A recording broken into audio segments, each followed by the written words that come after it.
Hey, it's Wei, and today we are going to be reviewing Wood's Bump Bump, and we will be judging it off of four criteria: the song, the dancing, the production value, and lastly, the X factor. And then at the very end, I'll give you my score, and we'll go from there.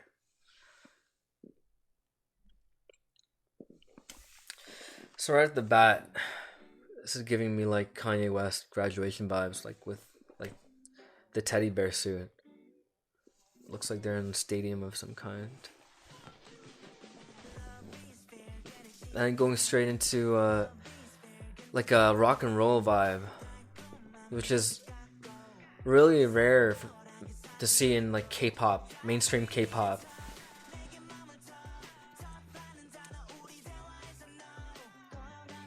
I'm digging like the framing perspective in terms of the cinematography.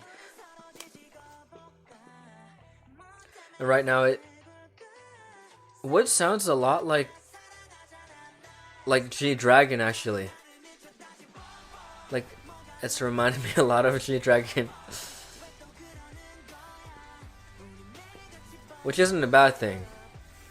I'm digging just the location right now. Framing. Cinematography. Movements with the camera.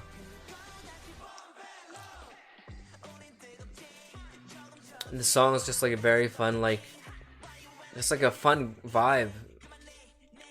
But also incorporating like some rapping into it and changing it up so it's not just like a rock and roll song.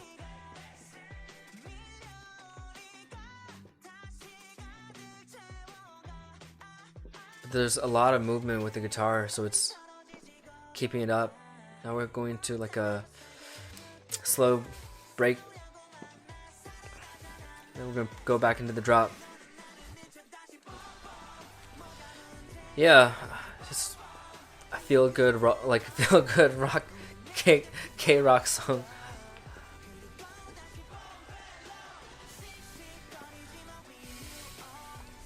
It's just fun. Just like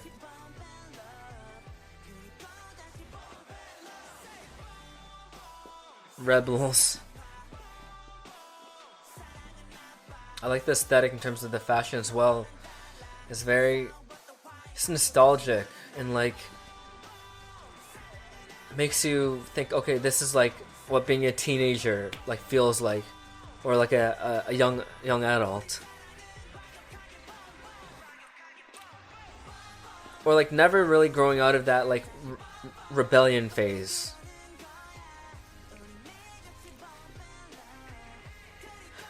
I also like how like as the songs progressed, we've actually progressed throughout the entire day. So it's nighttime now. So it's like the stories progress from the morning to the night, and seeing that progression is really cool because you don't really see that often in like a music video.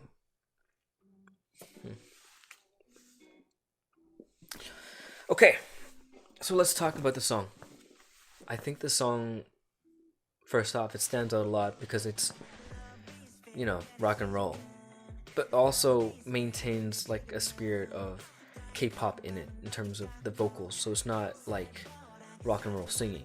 It's like, traditional, contemporary K-pop vocals combined with some rapping, combined with rock and roll, and having that fusion come together is really cool and different because it's not your usual, K-pop like EDM or electronic or trap beat.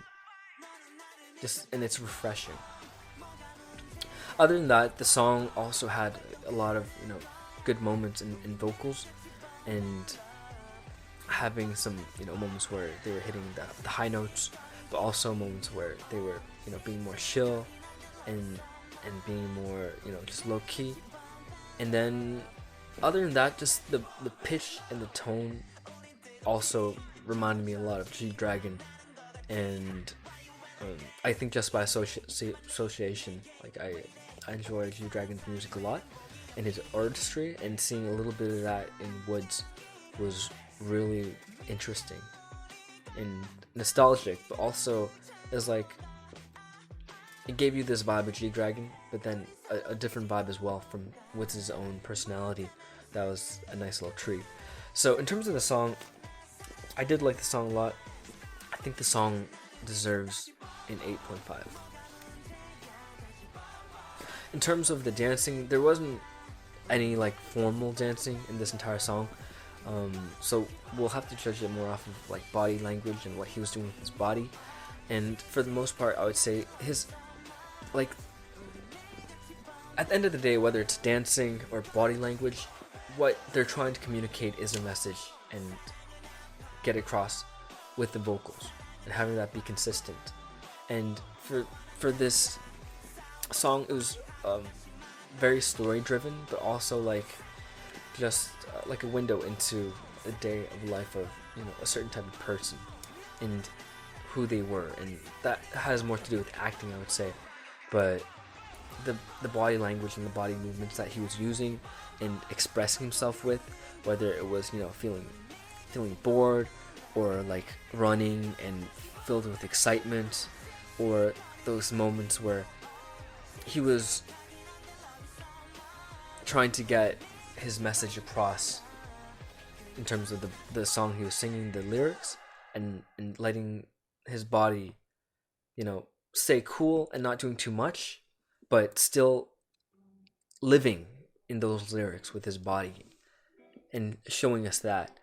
And then transitioning to, you know, to the nighttime when he's like on top of the car and like singing through the mic and like alive and ecstatic, and then expressing himself more with his body and changing that, not being static or being too similar throughout the entire film, and just living. I think he did a really good job with that in terms of his body language. So I'd have to give that an 8.5. In terms of the production value, I think oftentimes, especially with, you know, a music video that relies more on story elements and wanting it to be more story driven versus just, you know, your typical singing and then going into like a dance studio set and then switching to like the singing theatric set, like you need to get all these places ready. You're filming a short film almost, and it was really cool. I liked how they had their use of props.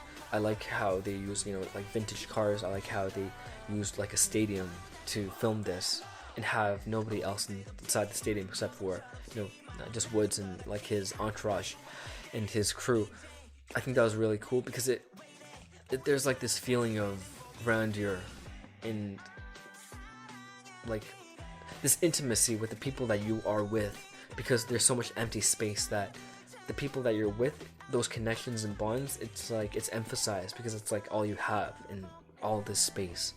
I think that was really cool how they used this, the set piece being, you know, the stadium, and also like the in and out of the stadium, or like the tunnels, and also like the stands and the the bleachers. I think that was really cool how they were able to just create or find these different places in the set to get across the message, where they're like, okay, you know, I think that this part is, you know, getting the vibe more across, so let's use this. And making the most out of what they have, I think was really cool in terms of their message and their vision.